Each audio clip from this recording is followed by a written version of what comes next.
Hi, guys. Welcome to No Quitters with Dan Ray. And Benny Saucedo. So today we're going to introduce a little bit about who we are and what we do. And we're going to talk about the No Quitters podcast. Absolutely. So this is basically episode 0, guys.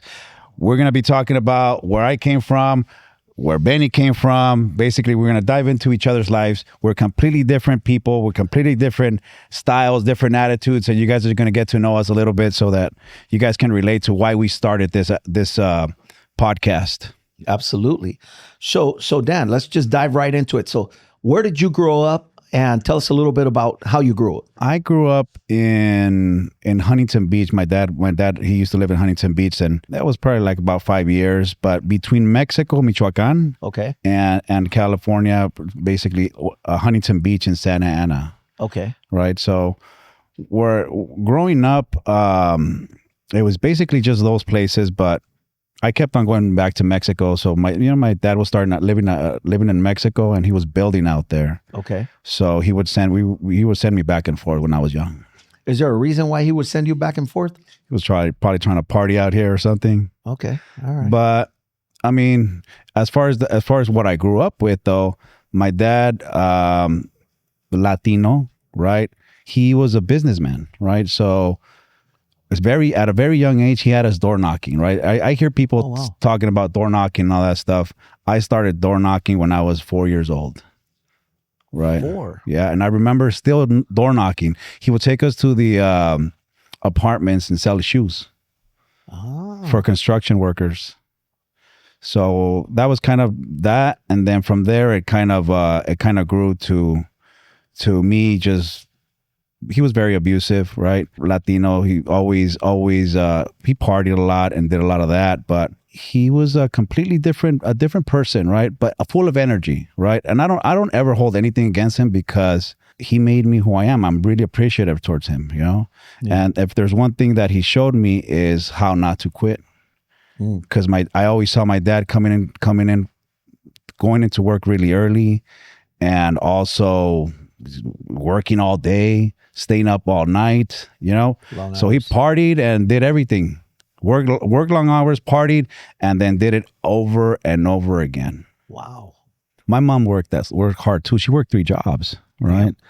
So I kind of left the house when I was about 11. I had an uncle who had been a heroin addict, and he got me into heroin when I was 11. At 11? Mm-hmm. Holy shit. So talk about starting strong, right? I didn't drink and then go to weed and then grow my way up there. I pretty much started with heroin, man. Fuck. Yeah. It was something difficult because heroin was instantly addicted. Yeah. Right. So, and at 11 years old, what do you, like in the 4th grade, 5th grade? Mm-hmm. Right. Dude, I was riding bikes at that time. Like, right. What the fuck? And wow. I was already getting out, trying to get off of drugs, because the next day I was already immediately addicted.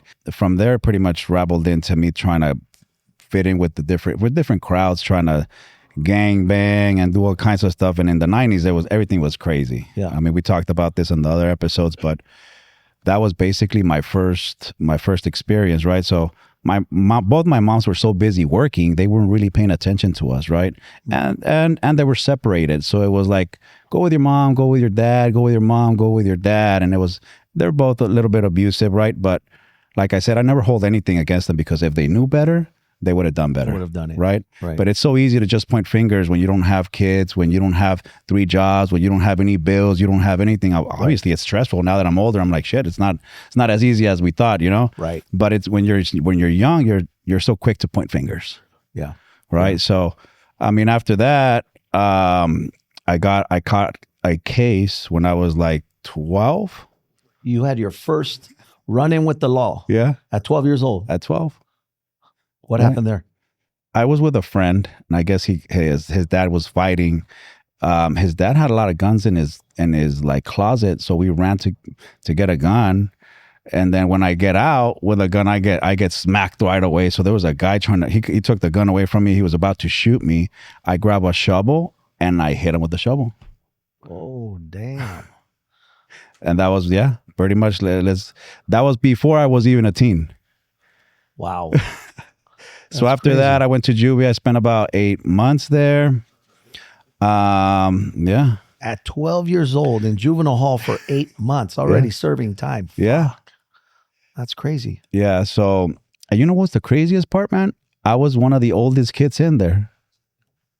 Really? In that Yeah. where you were? Yeah, where I was at. It was about 30 kids. You were 12 years old. How many siblings do you have? And are you the oldest? Where are you at? So I'm the oldest, then it's my sister, and then it's my younger brother, Ray. They they basically stayed with mom and dad, right? So we had a completely different life. I'm the only one that kind of took it to the next level. I'm kind of the black sheep of the family, you would say. Got it.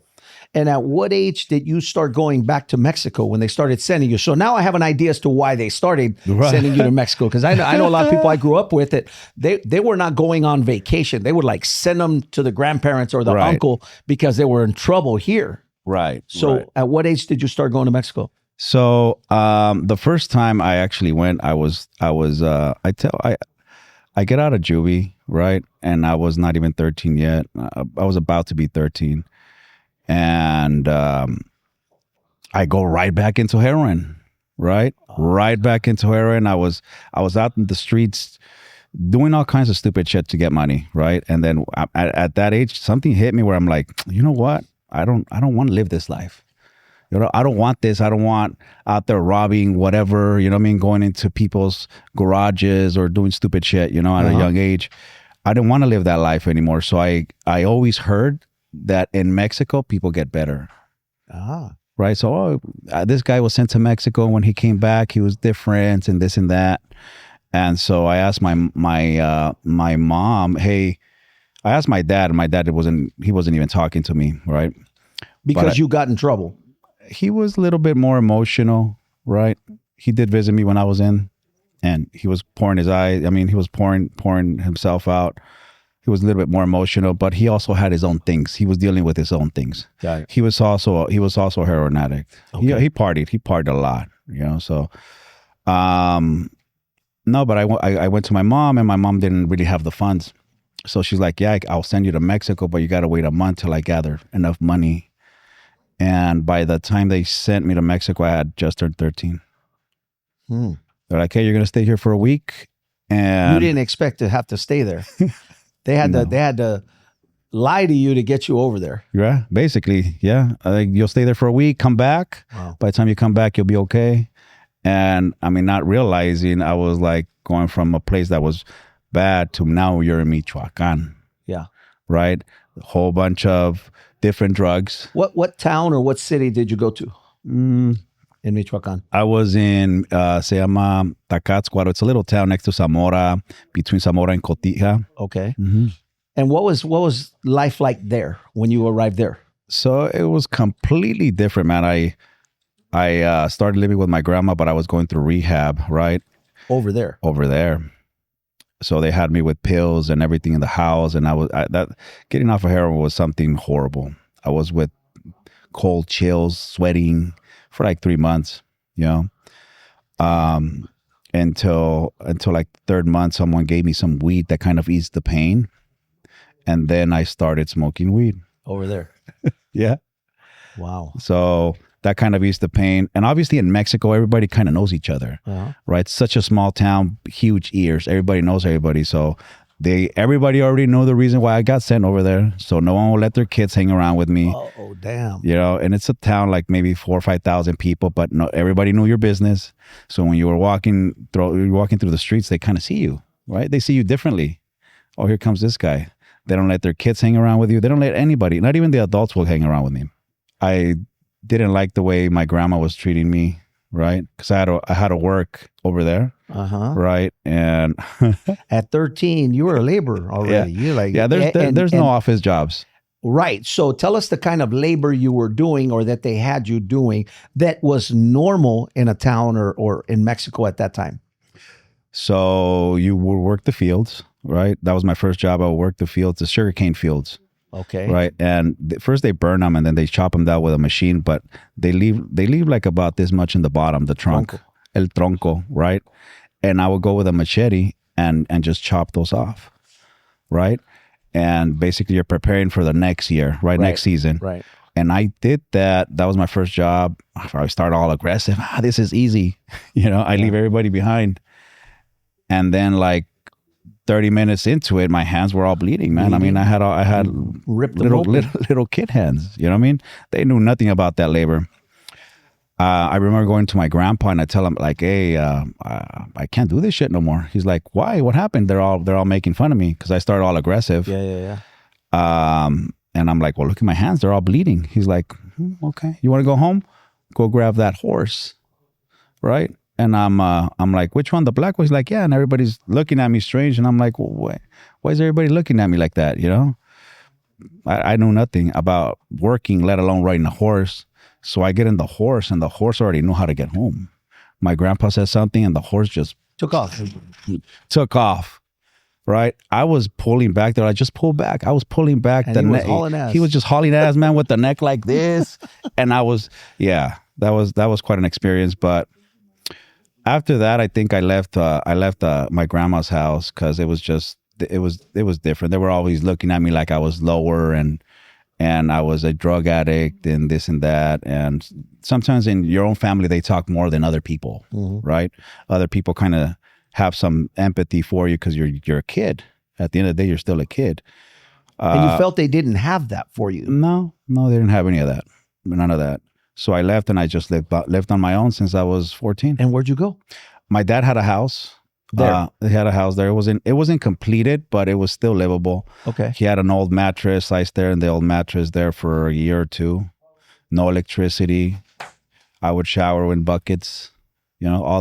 All the Mexico stuff. No hot water. None of that stuff. All that stuff was a luxury. You know what I mean? Yeah. If I wanted light, I will turn on the candle. Right. Did they have an outhouse for the bathroom? Or no. Was there a bathroom with toilet, everything? There was a bath. Yeah, everything was nice there. I mean, but it wasn't completed, right? Just no running water. No running water. I have to get buckets and kind of just push everything down. Wow. Then from there, once again, it hit me. I'm like, I don't want this life because anywhere I go, no one wants to talk to me. No one wants to say. You were anything. the outcast. I was the outcast. I remember walking in the middle of the town one time. I hadn't gotten a girlfriend. I walk in the middle of the town, La Plaza, right? And everyone was laughing at me because I'd had no money, right? So I would always wear almost like, they already kind of guessed what I was going to wear because I only had like 2 pants and like 2 shirts, and mostly was muscle shirts because I didn't really have enough money. I was providing for myself. My dad didn't want to provide for me because he's like, what, you're going to spend it in drugs? Right. And so they couldn't trust you with money. Nothing. So I had to work for myself, and I didn't have enough money. They paid very little. And at that time, were you still doing drugs, or were you already clean after that rehab? So I was smoking weed. There was not really much, right? Smoking weed. I mean, I would drink a beer here and there, right? But I remember walking towards in the middle of Plaza, and everybody was making fun of me, and I just remember looking at everybody, and I'm like, damn, like that day when they're making fun of me, I realized I'm really messing up with my life. And then again, it hit me. I don't want this life for me again. Okay. From there, I changed, right? Usually. Ahí te cayó el 20 and you're like, fuck this. Oh, fuck this. Exactly. Fuck this. And I left there, went to Chapala. I have an uncle over there. Okay. So you left the town completely, said, I'm going to start fresh. Yeah, I went up there with At Chapala. how old? I was like 15. Okay. Yeah. I was like 15 then. And then I went to Chapala with my uncle, but my uncle was involved in bigger things. The first day I go there, I see somebody getting shot, and damn. you know what I mean? It's a whole different different vibe. But he got rid of all my clothes, got me some Levi's, some botas, sombrero. I'm already dressing. You're more ranchero now. Now I'm dressing like a ranchero as opposed to a cholo. It was different. I was there for he owned El Mercadito there. Okay. And he had a lot of houses there, but he was just in different businesses, so I was just there for a couple months. So by the time I come back, I go back to my town like 4 months after. I was different, right? But people different mindset, different everything, different everything. And that's when I put myself back in school. When you went back to the town, you went back to school. Okay. A la secundaria. And what was that like? La secundaria was, it was it was hard to get in, right? Because they already know my background. Right. But since they had done me a favor to let me in there, I would have to work after school, basically doing all the yard and all the at the school. At the school. So I would basically work for them for free after school. If you want to come to school, we'll let you come into school. Well, that's what you're gonna do. But you're gonna have to clean the whole yard, and it was massive, So I had to do all that stuff. Yeah. You were the only one. Only one. How long did you do that? I did that for a whole year till I graduated. Nice. Yeah. But I didn't quit, So yeah, you want me to do this? I gotta change my life. So after school, I don't have no time for anything. I don't know if they did it intentionally or not, right? But I didn't have no more time, right? So after school, I will stay there and work. And by the time I was done with everything, I'll be tired and go home. Did it ever occur to you that maybe that was their way of keeping you out of trouble? Because you were exhausted after that. Like you didn't want to do anything other than go rest. Right. Exactly. So, I mean, that might have been the reason. And it worked. And it worked. And then from there, about 50% of the students made it to La Prepa, which is high school. Right? And in high school, high school was badass, right? And that would be a whole day thing. I wake up at 5 a.m. and I have to drive like an hour, in the bus, and then come back late. So you had to take el camión to go to school. Yeah. That was in a different town or different town. It's in the city. Oh, right, okay. Right. So about 30 minutes or 45 if there's no traffic. Every day. Yeah. La Prepa was really good, actually. I mean, you go to the cafeteria and you're having tacos de birria and you're having all kinds of different stuff. Yeah. You know what I mean? Nothing like here. They had the best birria. There were people that come from outside just to try to get our birria in our school. Wow. So imagine on Mondays everybody's hungover, including the teachers, and you're just having tacos de birria. It's a different vibe. Yeah. And keep in mind, I was there by myself. So what I would do for money is every year I got 3 months off, and I would come back to the U.S., work, and then go back. Now, when you came back to the U.S., there was that risk of you going back to. I think that was out of my mind already because I already had a girlfriend out there, so my mindset was just. So you were committed. Yeah, my mindset was just come work, and I would work day and night. I would work 20 hours to save up money. And what kind of work did you do? I had I think I did Target one year. I did with my father. He used to do airplane parts. I was helping there. I would work the swap meets on the weekends because that's what my dad had a swap meet business, selling shoes, and just different jobs. I would help other people in the swap meets. That was the weekends, and then at night I would work at Target and other places. It's just random jobs. And you did that all through high school. Come for 3 months and go back. Yeah, save up enough and then just go back. And that would last you. That would last me enough. Like camión and food. Yes. And you always took care of yourself at that point from 15 years on. Actually, younger than that. Yeah. I mean, my mom, when she saw me going to school, every once in a while, she'll send me some money. And so would my dad. That would kind of help out. Because they saw you doing better now. Right. Oh. Wow. I mean, it's different. Still the people in my hometown, they wouldn't let their kids hang around. So they still wouldn't. Even after you were older and doing better and going to school. No. So they just blackballed you and that's it. That's it. You're not allowed to hang out with nobody. And that was that till all the way to high school. But when you went to high school, when you were there, different place. Oh, yeah. Nobody knew your story. I had friends over there. You had friends. It was normal. I had friends out there. People would allow me. They would invite me to their house. Completely different vibe. So they would treat you better over there. But when I went home, it was that black cloud of like, it's just this guy. It's this guy. They put a label on you there. Yeah, immediately. That's how it is, And yeah, I mean, I was telling Nicole, my girlfriend, not too long ago, there's a guy that came and asked me for a loan, right, for his house, and I'm like, they had a restaurant in Mexico once, and I would always go at night and buy me like a burger or a little something small to eat, para cenar. And they asked me, "Hey, can you just not come here anymore?" because you make our business look bad. What? Right, because they didn't want that kind of person in their business because other clients wouldn't go there if I was there, kind of deal. And I was like, man, they really treated me fucked up. But yeah, I mean, that showed me a lot, right? Just grit, and I really didn't care about what people thought about me back then, let alone now. Right, you know what I mean? Right. At this point, I do what I want. But I mean, as far as a childhood, man, I had a pretty rough, but I love every part of my childhood. There's a story that I tell everybody. I don't know if I told you before, but when I was young, right, my dad really taught me a lesson. My dad would always teach me random ass lessons, and that's how I saw it. One time I saw these kids fighting, right, and he's like, "What do you think about these kids?" And they were finished fighting already, and I'm like, "They both suck." He's like, "Oh yeah, okay." He calls the kids over. "Hey, come here." My son says, "You guys suck." No saben pelear. No sabe pelear. You guys don't know how to fight. So he fought them against me. They woke my ass.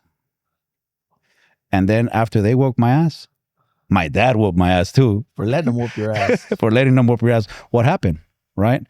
And then after that, every weekend or every time my dad had a gathering, he would grab the kids and they would make us fight. Right? Fucking Fight Club. Fucking Fight Club when I was a little kid, man. But one, I mean, I learned how to fight. Yeah.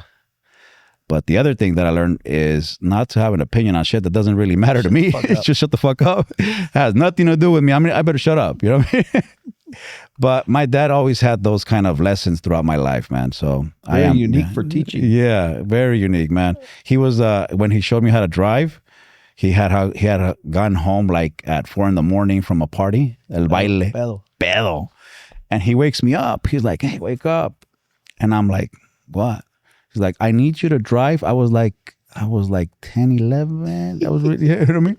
"I need you to drive this truck to the swamp meet." I'm from Santa Ana, right? I was in here. That was here. Yeah, I was here, bro. I was younger, that was before I left the house. Yeah.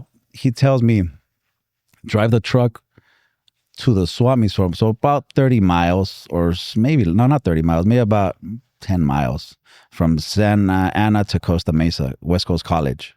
Oh, damn. Right? He's like, "I need you to drive the truck over there." And I look at him like, "What the fuck?"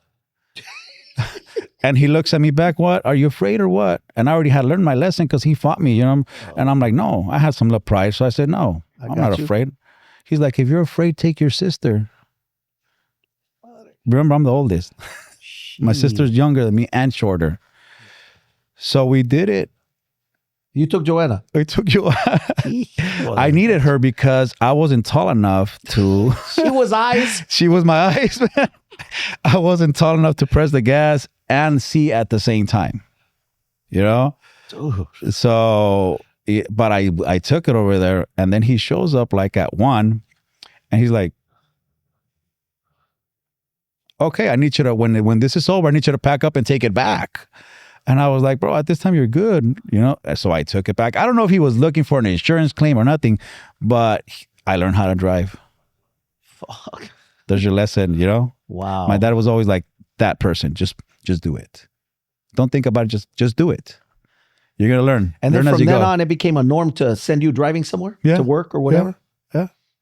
Wow. Yeah. So, I mean, I'm grateful for that. Obviously, I'm grateful for my mom, and they both have a lot of things and a lot of struggles they went through. Mm-hmm. But at the end of the day, I mean, I have my stories where I've lived. I'm 41 now, and I've lived a different life like pretty much every 10 years, right? So, I mean, that's me after high school, right? Right when I finished high school, I already had my first wife pregnant. So when I graduate, I already have the ticket after my graduation. I already have everything time where I pick up my certificate, get in the car, drive to the airport to come back over here to work. So I can support my child. You had a kid coming. I had a kid coming. I didn't know if it was a girl or a boy. 17, 18. Yeah. Wow. Well, she's going to be 23 this year, and I'm, do the math. Wow. And that was me up until high school. But how about you, man? Wow. I think we should keep going with you because Okay. we're on the roll on where we're taking it. And then you can do the interview of me separate Absolutely.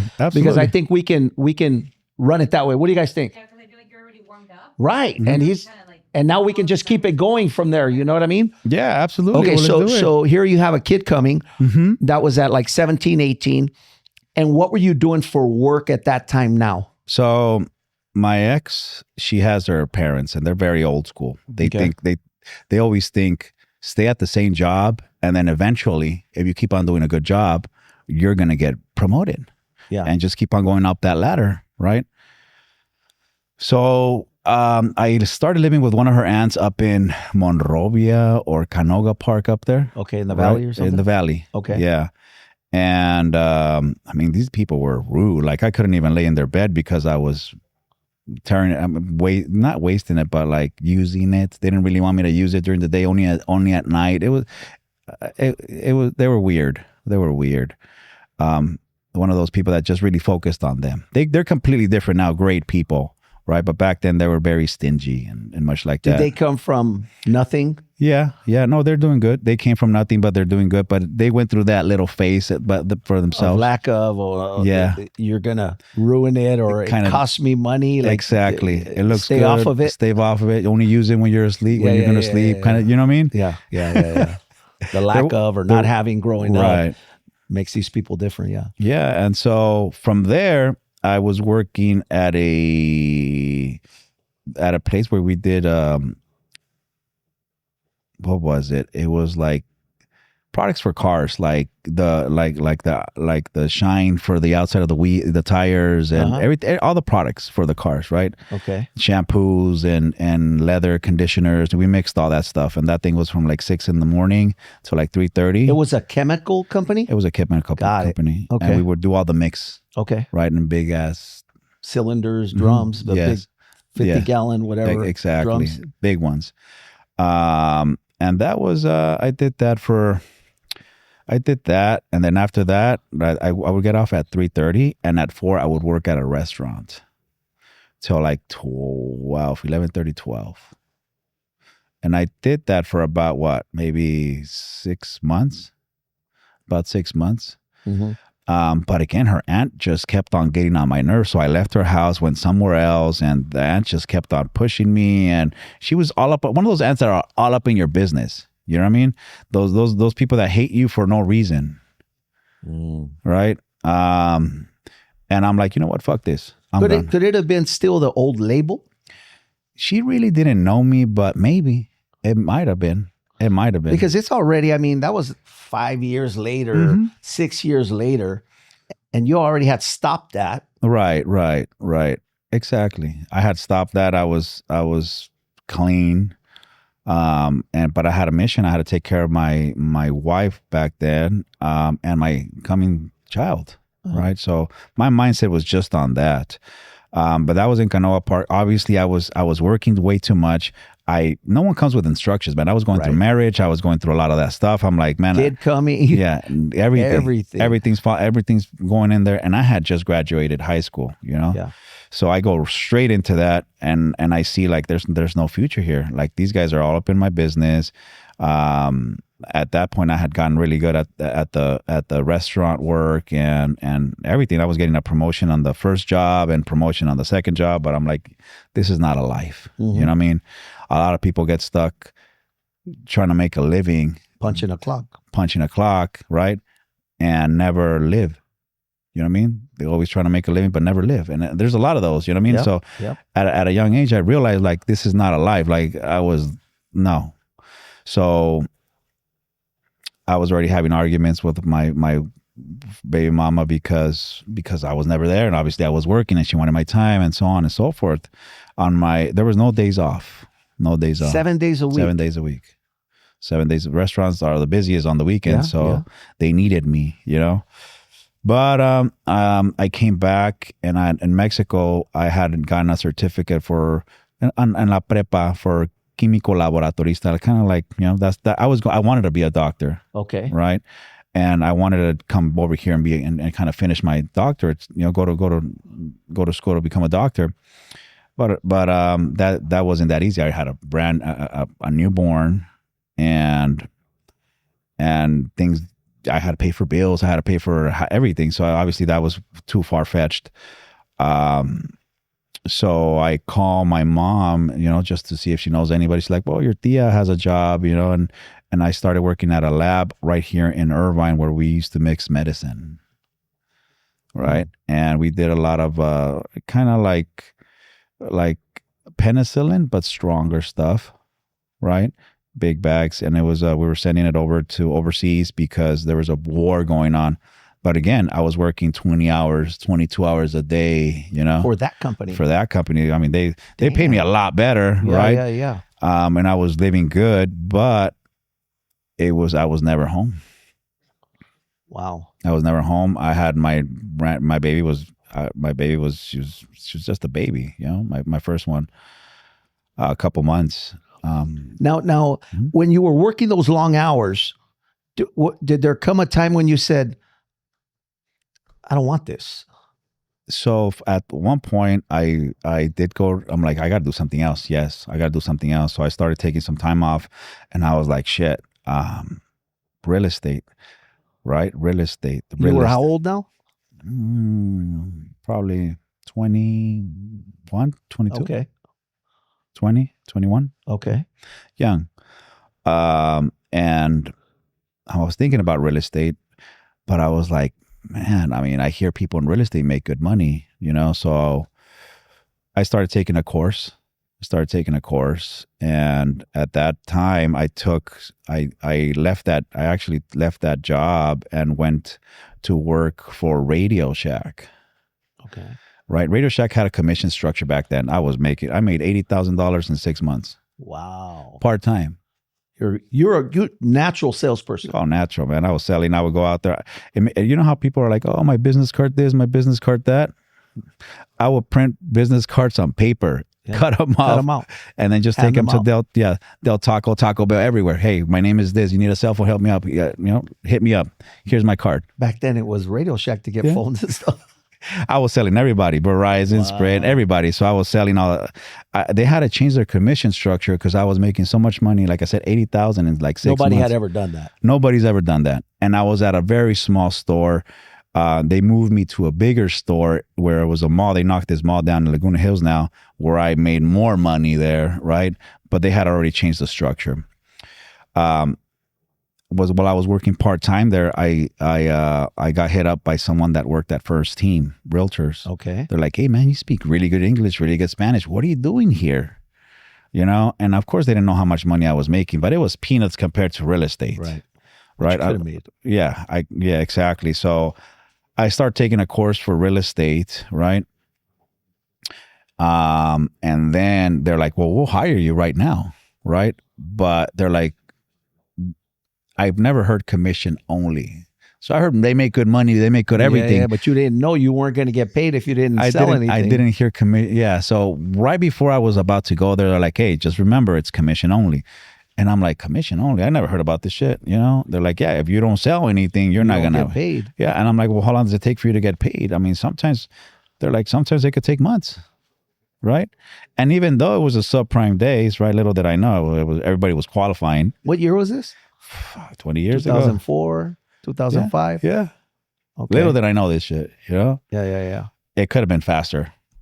It could have been faster. But that kind of pushed me back. I'm like, I don't know if I'm ready for that. I had a newborn. I don't know if I want to do that right now. Uh-huh. So my younger brother, he's like, well, fuck it, I'll do it. And he looked for a place that was closer to my mom's house, right? So it was like walking distance for him. And sure enough, it took him, as a loan officer, it took him like 6 months, right? To get paid. And I remember like, he would be like, hey, can you let me borrow money for this? And I'm like, sure, here you go. Just to support him and whatever I could. Get him going, yeah. Right? Well, he got his first paycheck, but when he got his first paycheck, I was like, let me see it.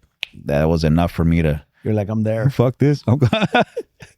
It was a lot, man. I mean, this company was right here of where I had my old office, right here off the City Drive. Yeah. Very old school. You would dial out of the white pages, right? That's how they'll start you. You don't know shit. Cold calls. That's a cold call. right? When people say, "Oh, I got a cold call," I mean, you have targeted data. Yeah, you yeah, know yeah. they own a house. This was nobody knew nothing of Nothing. Nada. Nothing. You got a little number of letters you could barely see, and you would dial, like, you were lucky if you got through a page, but you would dial all day, right? And I was dialing all day, Yep. all damn day. I mean, it was like, all right, I've done sales face to face, right? I've never done sales over the phone. Over the phone. You got to be damn good. You got to be damn good, especially when you start, right? Because you don't have any skill. Yeah. So you got to compensate time for skill. Yep. Right. So I would put all the time. I would be the first one to get there, the last one to get out. And I did that for months, man. No paycheck, no paycheck. I couldn't get a client in there, man. And I was not the only one, you know. I would keep on getting some clients and I'll take the deal like, hey, does this client qualify? Because we had an underwriting desk. I'll get the scenario and take it. And they'll be like, sorry, man, this guy doesn't qualify. This one doesn't qualify. This one doesn't qualify, right? I know little about loans and anything. Nowadays, I was like, now if I think back, I'm like, man, why didn't you guys make this qualify? Everybody was qualifying back then. But they had their little process. It was Home Loans Direct. That was the name of the company, Home Loans Direct. Yeah. And you ended up doing loans for them. For how long at that time? For about 4 years, 5 before it crashed. Right. Okay. And I remember when I got my first first lead. Yeah. I remember when I got my first lead. I was so excited. I'm like, this one looks like it's qualified. Because after so many fails, you kind of start you kind of start forming like an idea of what qualifies. Okay. Virginia Swagger. That was her name. I remember that one. First client. I go to my closer and be like, hey, I got a lead now. He's like, oh, looks at me. He's like, no, come back later.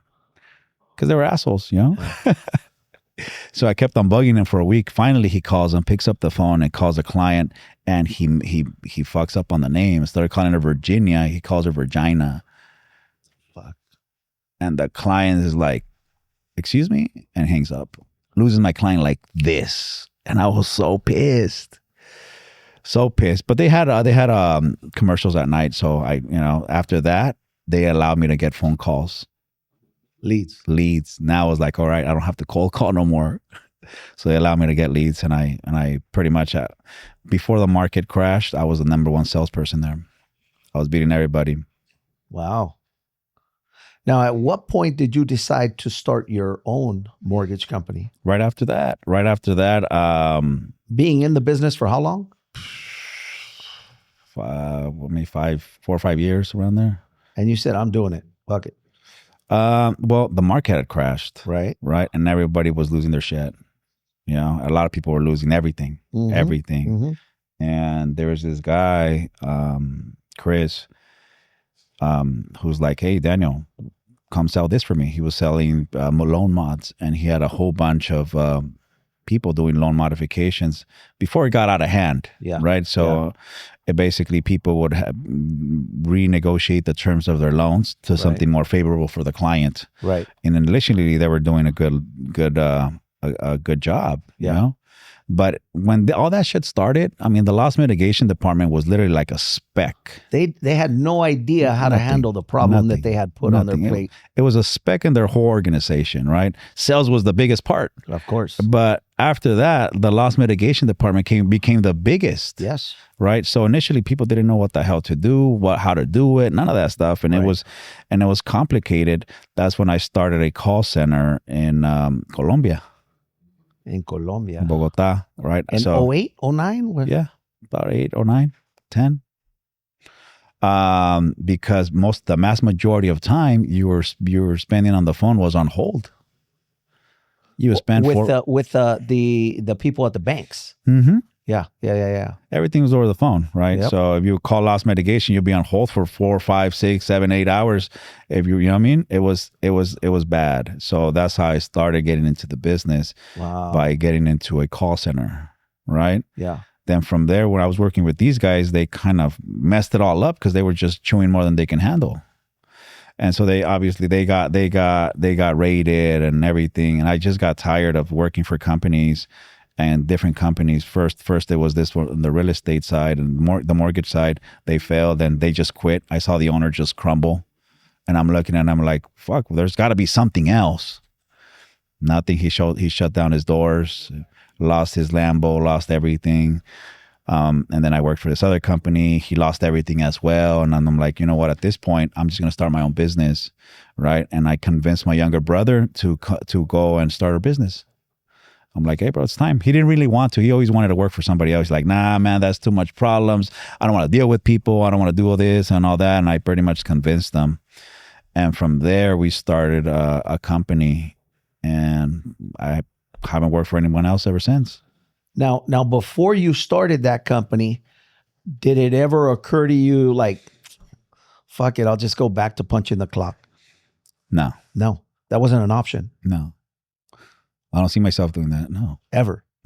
Once you get a taste for being, I'd rather work 80 hours. Yeah, I would rather work 100 hours for myself than go work 40 hours for somebody else. You know, it's just that it's in your conscience. Now, if you were to tell people out there that were thinking of going as becoming their own bosses or starting their own business, what would you tell them as opposed to punching a clock? I mean, possibilities are always full of challenges, right? You just got to focus on the possibilities, right? You can't let yourself get disappointed over the small challenges, right? Because you're going to have challenges all the time. So you can't allow yourself to get disappointed over the small challenges, but also you can't allow yourself to be deluded by the wins that you have. And what I mean by that is some people have a win and then they celebrate for too long. The win. Yeah, for too long. Stop chasing. Exactly. They stop going after So it. if I were to say, that's something that I will tell them. Wow. Interesting. So you start your own company, and how long did it take for you to actually take off where you started doing well? When I started my first company, it was Jesus. I mean, we started selling right away because I was a salesperson. I was selling myself, right? So I always was selling. That was my thing. But I remember one time we were at the office and it was like 3 a.m, man, 2 a.m. And I was like, man, this shit is not okay. And I started looking at the team. People were waiting for me to close their clients. Right? They were not closing them. They were expecting you to close them. So I have a team of people that just call clients, grab their interest, and then I'll be a closer. Because that's what I would use. I was used to seeing, right? Yeah. I'm like, at this point, I can't do this. You can't do it all. If something happens to me, my business is gonna fail. Yep. Right? Yep. It's gonna plunge. And at that point I made a decision. And I remember very clearly, man, I was like, if I had heard this, if you want to go fast, go by yourself. But if you want to go far, you know what I mean? You got to go with the team, right? And so basically I had to learn everything about business. You know, so I pushed myself out of sales, and I would train people how to sell. Right? How to close themselves. Yeah. How to generate interest, how to basically provide value, right? Because it was just me. Yeah. You know, so it was not really a business. If it's just everything depends on me and something happens to me, it's not Nothing really a could business. Get done Unless you were there. Exactly. So that's me just creating a position for myself in my own corporation. So I stepped away from sales and I just started training people on how to sell. And that was another bigger decision that I made, because it changed who I was. Because you, as a sales person, you're just that person. You want to be the closer. You want to be number one. And there's no option to be number 2. Yeah. But you were holding yourself back from growing the company. Well, at that point, I'm like, all right, there's no more going for number 1. You just want to be the best that ever did it, you know? And so I stepped away from sales and just started teaching people how to sell, training people. I had to learn how to train people. I had to learn how to deal with everyone, you know what I mean? And a lot of times you're having a conversation with someone, right? Little do you know that you're not just having a conversation with that person, you're having a conversation with that person and all the feelings that person has. Right. You know what I mean? So I had to learn how to deal with people's emotions, and you know, people go through shit, how to listen to people and how to uplift them and how to kind of not brainwash them, but just get them to start thinking differently. Right. You know, so that was the first company was New Century. Then I did United Fund. Okay. Then from there, I went to Sharp Line, then rebranded to Sharp Loan. Sharp Loan was in what year? Sharp Loan was 2014, 13. Okay. So this was like fast forward like 4 years, and you went through 4 companies. Yeah. Yeah. And what was different about Sharp Loan? I had more experience at that point. Okay. Right. United Fund, we were doing loans and real estate, but I didn't really get into the real estate side. I was just on the mortgage side. It was more transactional. Mm-hmm. Right. And there was a lot of refinance. We had been basically call center driven this whole time. Right. We would get calls and just close them. And I would have a team of telemarketers, and we would get each other pumped up, and I can have someone performing within a couple of days, basically. Yeah. That's when you had the call center in Colombia. Call center Colombia and call center here. Also. Yeah. To receive the calls here, to receive or to make calls. the calls. To receive the calls. Then once we started getting good here, I shut down Colombia because my friend had passed away, and so everything's still there. I mean, computers and everything is still there, but we started focusing on telemarketers here, right? But obviously, it's a lot more expensive. Yeah. Right. And what made that company different was that we were now more experienced. We had a track record of bank statements to now allow us to rent a 10,000 square foot office off the city drive. You know, we had 10,000 square feet. Yeah. Wow. Yeah. You know, at one point we were the number 8 biggest mortgage broker in the country.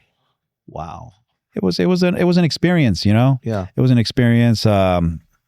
You learn a lot where you're going there, and you're pushing yourself, and every day you're just pushing yourself. I don't really focus on what everyone else is doing. Like right now, people are it's focused on the economy this and the economy that, and there's this and there's that. But at the end of the day, there's still people closing transactions. Yep. You know, you can be one of the complainers or you can be one of the closers. The closers. Right? Right. But I've always pushed myself, right, to the point. Here's one thing that a lot of people don't understand. The line, people draw the line of success or failure, but people are responsible for that, right? So where I draw that line, that's completely up to me. Absolutely. Right? For either one of them, for success and for failure. And a lot of people just blame everything else, right? But at the end of the day, it is my responsibility where I draw this line, right? And every day I continue just to get better and better and better. It's kind of like when I go to the gym, one day I go all the way to failure, but the next day I come stronger and just continue to push myself. And so far, I worked all the way to 2016 when I caught that other case. Okay, so now we're talking about case number 2. Case number 1 was at 10 years old. Yeah. Case number 2, tell us. Case number 2, man, I was living my life at the most. Yeah. Partying the most, doing jiu-jitsu. I did jiu-jitsu for a long time. CrossFit and the gym and working and partying, everything. I was living myself. I was like, man, at that point, my motto was no limits. And business was thriving. Yeah, everything was good. You know, I was young. I was making money. I lived in Huntington Beach, right there by the beach, 5-minute walk to Sharky's in downtown HB. And I was living my life at the most. And I would party basically every single day. But it was downtown drinking. It was not like clubs. Even though I would go to clubs, it was you're in downtown. You're just at the bar spots. Yeah, to the point where everybody knows you. It was Margarita Mondays, Tacos Tuesdays, Local Wednesdays, Thursdays, Fridays, Saturdays, Sunday. Every day, man. And in Huntington Beach, everyone kind of knows everyone. It's a small community, you know. Mostly white people, right? I mean, I remember one time I the first day that I moved to Huntington Beach, I walked to the little supermarket there. And they're like, oh my God. And I was like, what the hell? And the guy's like, are you Mexican? And I'm like, yeah. He's like, you're the first Mexican I see here. Really? And that was off of 18th Street, a little market off of 18th Street. And the guy that asked, what was he? He was white, but there's shocked. Yeah, he's shocked that I was Mexican. He's like, Mexicans in Huntington Beach now. Wow. So it's just a small community, but everyone is very friendly, and there's a lot of entrepreneurs there, right? Which was great, but was also the downfall because, you know, if you were not trying to convince them to drink, they were trying to convince you to drink, you know? Let's go party. Nah, that was man. a lifestyle. That was a lifestyle. Nah, man, I want to stay in. Nah, come on. Last time you got me in, and that was the whole, I did that for years, man, years. And I mean, everything was good, right? And then I had to move out of there because it was just like, it was too much. I was losing focus on work, right? Wow. At that point, my brother's like, hey, you know what? I think we're good in sales. Why don't you just take some time off? And I'm like, okay. So I started going for my pilot license, right? Which I did. I started going under Corona, going for my pilot license. But then the sales went down. I went back to work, right? And I'm like, listen, if I want to go back to work, I got to move myself out of Huntington Beach because this is really distracting. So I moved myself up here to Anaheim Hills, right? And this was 2016. It was I moved there 2016. I had an ex-girlfriend. We were very much in love, but we were kind of like very toxic together, you know, because we would drink until we both black out. Oh, wow. You know, so it was obviously she was dealing with some shit and I was dealing with some stuff. You know what I mean? I mean, you're drinking when you're drinking, you're both blacking out in your own house is one thing, but we were out there in the streets. You know? Wow. I mean, we were disastrous. She would always one up me or try to one up me, and we were always trying to one up each other. You know, if she's out there dancing on the table, I'm up there dancing on the speakers. You know what I mean? And on stage, and it was we were both wild. It was that kind of relationship, right? And I had broken up with her, and so anyways, in December and Christmas, it was actually Christmas Eve. 2016, you know, I broke up with her. We went to party and she got super drunk, and she's a hairstylist, so she had a lot of gay friends. All the friends that she had were gay. And then I go to the bathroom. When I walk out, one of her best friends, gay guys, is kissing her. I'm like, hey, what the hell? I didn't trip because it's a gay guy, you know what I mean? But at the end of the day, I'm like, what the hell, right? And they all start attacking me, and I'm like, I'm walking. That was it for me. I walk away from the relationship. That was like around 8 on Christmas Eve. I didn't even want to go out that day. I go home, I knock out. And then like at 2 a.m, someone's banging in the back windows, right? I wake up to someone banging in the back windows. Bah, bah, bah, bah, bah, bah. And I'm like, what the hell? Now, this is 2016. And the Christmas Day 2016, right? My pops had passed away a month before in November, right? So we didn't really know what happened to our dad, right? Because one day he's great, and then the next day he's dead. He's dead. And that was here locally? That was here locally in Santa Ana. We found him, you know. So we thought someone drugged them. You know, my dad always lived his life to the max, you know. And it was always nerve-wracking being around that guy because you don't know if you're going to get in a fight. You don't know if you're going to do some shit. You know, he was always out there, you know? So I'm like, man, did someone drug him? We didn't know what the cause of death was, right? So in the next month, right, when someone is banging in the back of my windows, I'm like, shit, they probably came for me, right? So a lot of thoughts came through your mind. A lot of shit came through my mind, and I'm like, I go to my gun safe where I have guns that with permit and everything, but I had a whole bunch of them. I grab one of the guns, right, and it's not even, it doesn't even have any bullets or anything, right? I grab the gun, I go outside, and I'm like, hey, whoever is here, leave. I have a gun. Nothing. I go in the back, and I'm like paranoid, still recovering because I had been drinking, right? And I was knocked out. It was like 2-3 in the morning, right? And then I go to the front. Nothing. I go outside. Nothing. Then I hear knocking again in the front door, and I open the door, and I have the gun. And as soon as I recognized it was my ex-girlfriend, I lower the gun, right? but she was so drunk that she doesn't even remember how she got there. She was causing a scene and everything. They called the cops. A neighbor or someone that heard. Everybody. She saw the gun, started panicking. Oh, he has a gun. You know, she was so drunk, doesn't remember how she did it. She ran to the neighbors. He has a gun. He has a gun. And so they got me for assault with a gun in my own house. Wow. Clean record and everything. She testified on my behalf twice. But, I mean, obviously the system is designated for them to win, right? I mean, when you go to court and you sit in there defending yourself, they have a whole panel of people that are judging you right there. Right. But they're already looking at you like you're the bad person because why are you here defending yourself? Why are you here defending yourself? Right. So the system's already against you. Right.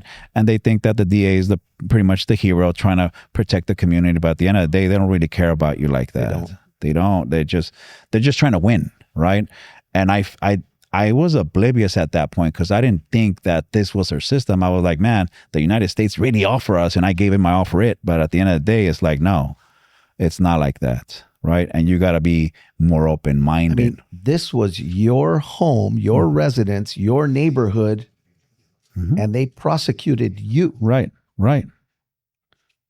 Unbelievable. And she's like, hey, this guy has never touched me, you know? And at that point, they were like, whatever, we got a testimony. Yeah, but the testimony, she was drunk when she was talking, doing all that. She's like, yeah, but we still got a testimony in some video.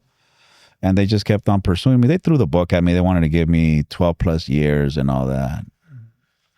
It was something different, man. I mean, 12 plus years, you're clean record, you know? Yeah. Clean record. They hit me with the 12 years and I had to fight it because I wasn't going to take 12 years. Of course. Or they gave me an offer or plead guilty to all these charges, which it was a whole bunch of strikes. And you get what? Two No, years? You don't do any time. Plead guilty to all this stuff and you get no time. And I was like, how is that a deal? Like, I'm innocent. I'm going to fight for my innocence, right. You know? I mean, if I would have taken that deal, if I jaywalk, I'm going to go in, you know? Right. What I mean? You already had strikes. I already had strikes. Even Anything though you didn't I do. serve time. Exactly. I already had all these strikes. Shit. So they shoot you stupid deals like that. At the end of the day, you're like, no. It's not a deal. No. It's not really a deal for you, right? Like I said, the system, if anybody catches the freaking case out there, get some good lawyers or, you know, at least educate yourself on this because. Absolutely. I wasn't really thinking much of it, man. And like, I'm thinking, man, this is an easy case. I didn't do any of this shit. Right. So I'm going to win. Right. And the system must see that I'm innocent. I'm going to win, whatever. When in 2016, I fought my case for about 2 years. And then I ended up losing the case. And so I did 3 years in state prison. Wow. All while the COVID started. So COVID hadn't started yet, right? But it was about to start. I didn't know, right? And this is crazy because when you go into prison, I was here in county is one thing, but you're in prison now, right? They have you in a group. I remember they had us in a group of people. There was a guy with no eyes, and you can see everything. You know what I mean? It was bad, and I'm sitting there. I was the last one to get registered, right, in prison, and they make you sign a whole bunch of paperwork, right? And one of the papers that they make you sign is this thing that says, hey, if there's like a world war or whatever, we're going to come and kill you here. There's like any pandemics or any of this shit, you know what I mean? If there's any of this, we're going to, you know, and then we basically have the right to come and shoot you and go to war. Right. And I'm like, I'm not going to sign this. They're like, well, you're going to have to sign it anyways, but there's not going to be any pandemics or any of that stuff. Come on, man. That's what the officers told me, right? That's actually in writing. It's in writing, man. The state wrote that in. The state, it's in writing. If anything, we're allowed to come and shoot you, gas you, whatever it is. They'll take your life. That's introduction to that, you know? Wow. I mean, obviously prison was a whole different other story. You know, you go through a lot of stuff, but I mean, I had been used to living and doing whatever I wanted at such a young age, right? That I've never had my freedom completely taken away from me, right?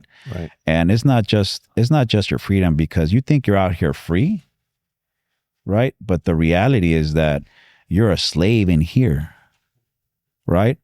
Or a slave to all your emotions, right?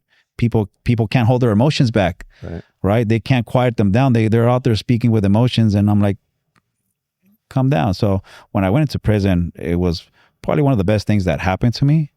Really? Because of what I learned in there, right? I had lost everything, but I found myself.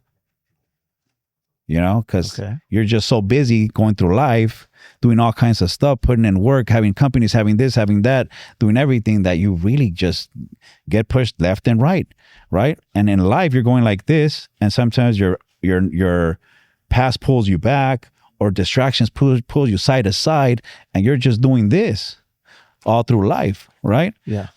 Because I didn't know what freedom really was, right? And I didn't know what complete freedom was, right? I was out here physically free, but in reality, I was partying too much. I was a slave to drinking and partying, right?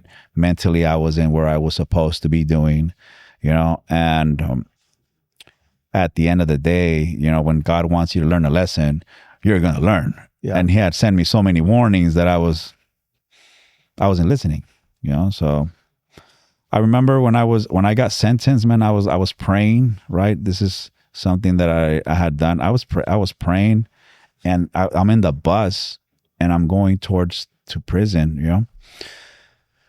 And I was like, man, God, please send me something. Like, come on, like, God, you know, you can't see shit on the bus because it's all blacked out. You only have like a little space to see, right? And I was driving off of Bristol, and there's the college right there, right? And in the top, I see, just sit back and enjoy the ride. And that was the college right here in Santa Ana College, something about their studies. But that's the message that I got. Just sit back and enjoy the ride. And I was praying for a message. I saw that. At this point, I'm like, God's got me. And no matter what it is, I'm going to do it. Right? My life is basically in God's hand at that point. Wow. Mm-hmm. Deep. Yeah, man. I mean, But you got that message. Yeah. Did it make it easier? Well, prison. I was locked up during lockdown, right? Okay. So whether you were there or at home, it was the same shit. It was like a jail inside of a jail inside of another jail. Wow. You know? Because when the pandemic hit, we're like, fuck, we're getting shot. We're going to get killed. We're going to do all this shit. We signed that paper. We signed that paperwork, right? No one's getting anything. No one's getting any action, right? No one's getting any phone calls, right? No one's getting yard work, no yard time, nothing. People wouldn't even show up to work so we'll be locked up all the time. So there was no guards, minimal. People wouldn't even come because they're like, shit, the whole world's going crazy, right? And you have no news, no nothing. So imagine everything's just getting to you and you're locked up, right? And so no phone calls, no nothing for months at a time. You don't know when the next time was going to be it. So a lot of people have gone to prison, but not during lockdown. Wow. Right? It was like completely being isolated. So I read hundreds of books, right? I realized what you say has an effect on people because I was in a dorm with 20 people. So if I gave someone advice, you would see if that advice worked right away. You know what I mean? Like I remember one time this big Persian guy was there. He asked me for some advice. I'm like, stop being a pushover. Well, then what happens next? He stopped being a pushover, but he socked somebody else. I was like, shit. You know what I mean? Right here, when you give someone advice, you know, they go out and about, and it's a big ass world. You don't really see what you're doing. You know what I mean? You saw it right there. You saw it right there and there. You're giving somebody advice. Imagine you're a coach. So imagine seeing everything happen to you in front of your eyes. I'm like, okay, I can give life or death with this mouth. You know what I mean? I got to make sure that I speak right. You know what I mean? And that was quite an experience, actually. Wow. Mm-hmm. So you were there 3 years. You get out. What's it like when you got out? So when I get out, man, this is funny because like 3 weeks before I get out, I tear my Achilles tendon. How'd you do that? We were they had given us a little yard time, so we was playing basketball, and so it felt like someone hit me in the back, and I turn around, and there's nobody there, and I'm like, what the hell? I can't move my leg. And you're in prison, man. You can't act like a punk in there, especially not in motion, or they'll whoop your ass. You know? So I walked around with a torn Achilles for a week, just muscling it through, just going through it. Damn. Until my foot was all purple. And I remember it was one of the black guys. He's like, bro, I'm going to go man down for you because this shit is nasty. You know, it's purple. So he went man down for me, and they took me in. They basically tested it. And the next day they sent me in for surgery. Well, yeah. So when I get out, I had been gone for a long time, you know, so I got, it was almost like a way of God saying, hey, I'm going to let you get out, but you're going to have to take it very easy because a lot of shit has happened, and I can't allow you to be bouncing off the walls with all that energy. Prepping you for it. Yes. So I got out in crutches, right? I mean, obviously, the first person that hits me up when I get here is my accountant. He's calling me, and I'm like, listen, you're calling me. It's regarding money. I don't really care about money. I just got out of prison. I just care about being free. This is where I want to be. You know, he's like, no, you really have to know what's happening. You know what I mean? And he's the accountant for my company. And he's the accountant for a lot of other people that I know that are in the business and different types of business. But everyone was just surviving on PPL loans or whatever. And so he's like, listen, you know, basically all this money was spent by my ex-partner. And I'm like, I don't really care. You know what I mean? As long as he got an opportunity to live, who cares? Well, we can rebuild this, right? Yeah. But little did I know, I mean, my brother had changed everything under his name, and obviously relationships went sideways. But I was just thankful that my family got taken care of during my time that I was there, right? Because at the end of the day, I built everything from scratch, and I have everything right here so I can rebuild it again, right? I've been out for 3 years and a half now, and I built the mortgage company, right? I built the agent company. You're a part of, right? The Jews, the lead generation company, right? And then we have a construction company as well, right? Yeah. So everything is kind of synergetically feeding each other in a way where it doesn't really we don't have to work much because we're feeding each other. Right. Realtors feed the loan officers and so on and so forth. Right.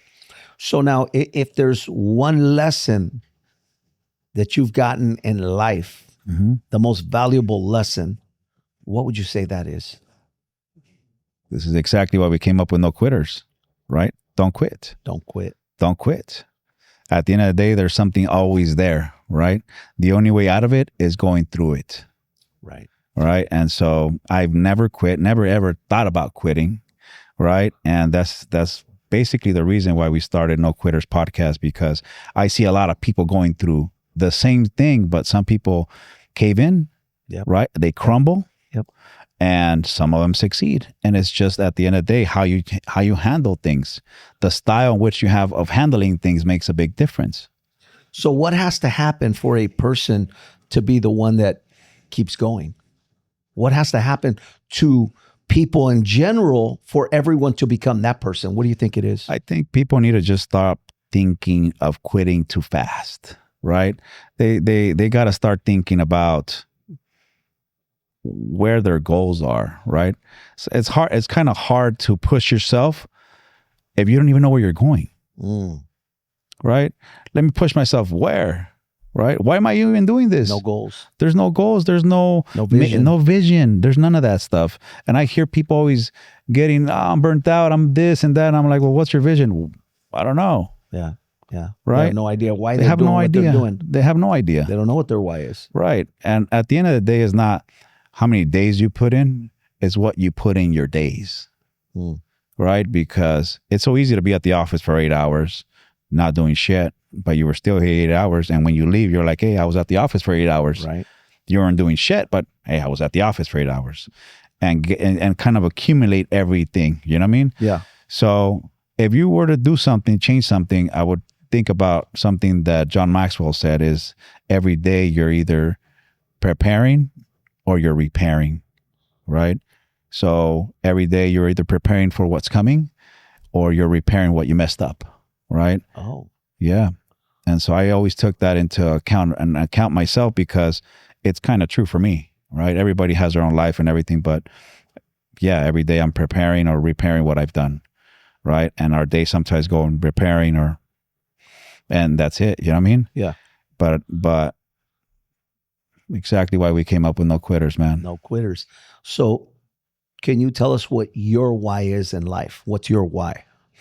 My why is all you guys, right? I want to make sure that I am able to teach and give everything that I have, right? Not just because of what I say. I've been through all the experiences, right? This is just a little glimpse of what I've been through, but there's a lot more shit that I've been through that I don't really talk about, right? But we can dive in. We don't have enough time for that. There's not enough time. But there's a lot of stuff, and I want to give it from my experiences, right? It's easy to be theoretical about things, but I'm coming from experience. Right. I'm coming from that. You've lived it. Mm-hmm. And you want to share it. And I want to make sure that I share it with you guys so that people can see it and kind of use it as a stepping stone to their next step. That's my motivation. Helping as much people get as what they want. And in return, obviously, we get what we want. Beautiful. So if you want to give us some last thoughts, what would you tell the public? Last thoughts on this? I mean, just keep your head up. Keep pushing forward, right? You draw the line on what you consider to be failure, and you draw the line on what you consider to be success, and always expand it. Right? There's more. You are more than what you think you are. Yeah. You're way more capable of things than what you think you are. You're way more gifted, talented, stronger than where you think you are. What a perfect finish, bro. Thank you.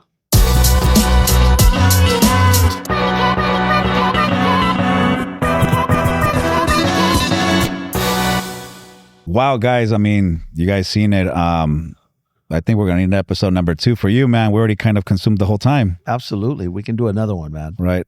So let's we'll dive into, you guys kind of had a glimpse of me. I want to see where you come from, right? Absolutely. That way we can relate it to our viewers, and they can see why we came up with this together. You guys are going to see 2 different men, different perspective, different character, different styles, different everything, give you their point of view and the way we handle situations in life, right? Not to mention all the interviews that we've done so far. They've been so powerful. Yes. We've had some pretty amazing talent, some serious success stories that you guys are going to get to enjoy that we've already done. Absolutely. They're going to be coming up, guys. Mm-hmm. Absolutely, guys. And if you guys haven't already done so, or you guys haven't heard of it, the podcast, the Instagram for our podcast is No Quitters, just like that. No Quitters. You guys can go out there and follow us. Can't wait. Looking forward to it, guys. Take care.